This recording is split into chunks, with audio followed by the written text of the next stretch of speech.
Le financement des allocations familiales est-il soutenable en région bruxelloise? Eh bien, peut-être pas, et c'est le ministre des Finances et du Budget, Sven Gatz, qui pose ce constat.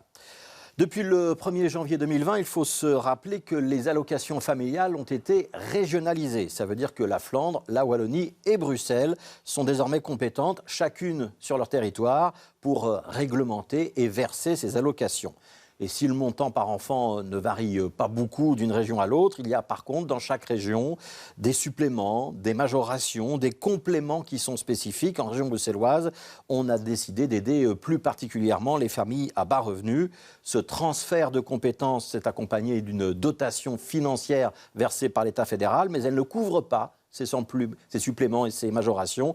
Pour ça, c'est bien aux régions de mettre la main à la poche. Alors à Bruxelles, on savait que ce transfert de compétences s'accompagnerait de comptes en déséquilibre. On évoquait un manque à combler d'une trentaine de millions. Mais finalement, c'est beaucoup plus, entre 50 et 100 millions par an, annonce Sven Gatz dans le journal Le Soir de ce matin. Rien que pour 2022, il cite le chiffre de 80 millions, notamment parce que ces allocations doivent être indexées pour tenir compte de l'inflation. Conclusion de Sven Gatz: le système n'est pas viable sur le long terme, il va contribuer à l'endettement de la région bruxelloise. Alors il n'y a pas à dire, il sait y faire, Sven Gatz, pour sonner le tocsin. Sa manière d'actionner le feu orange clignotant marque forcément les esprits. Aujourd'hui, c'est donc 1 page et demie dans le journal Le Soir, mais on se rappelle aussi de sa sortie sur le financement de l'extension du métro Nord, où il appelait à réfléchir à un autre financement pour la prochaine législature, ou encore son mea culpa sur le grand désordre des comptes bruxellois épinglés par la Cour des comptes. La méthode Gatz, ce n'est pas de demander des résultats pour le court terme, c'est plutôt de viser la législature d'après. Vouloir réformer les allocations familiales, forcément à la baisse, c'est socialement et politiquement explosif.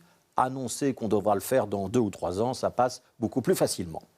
Si on veut souligner le contraste entre Sven Gatz et d'autres membres du gouvernement, on peut prendre la passe d'armes actuelle entre Nawal Benamou et Bernard Clairfailly sur un autre dossier sensible, c'est l'indexation des loyers.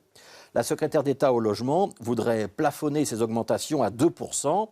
Et elle menace de passer par le Parlement si le gouvernement n'arrive pas à se mettre d'accord. C'est ce qu'elle dit dans une interview à la Libre Belgique de ce matin.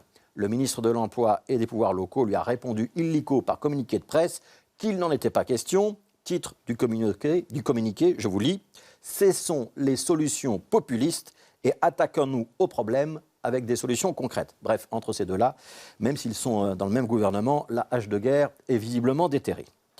Alors la méthode Gatz est-elle plus efficace que la méthode Benamou ou la méthode Clairfailly? Il faudra attendre plusieurs mois pour pouvoir juger de qui obtient quoi. Mais entre celui qui lance des alarmes préventives, quitte à passer pour un Cassandre ou un donneur de leçons et à ne rien dire des solutions qu'il envisage, et ceux qui bandent les muscles idéologiques, donnant des coups et en recevant en retour, on se dit qu'il y a effectivement 2 méthodes, 2 écoles. Et peut-être aussi un ministre qui se dit déjà que, quoi qu'il arrive, il sera encore là après 2024, et 2 autres pour qui la compétition électorale a déjà commencé.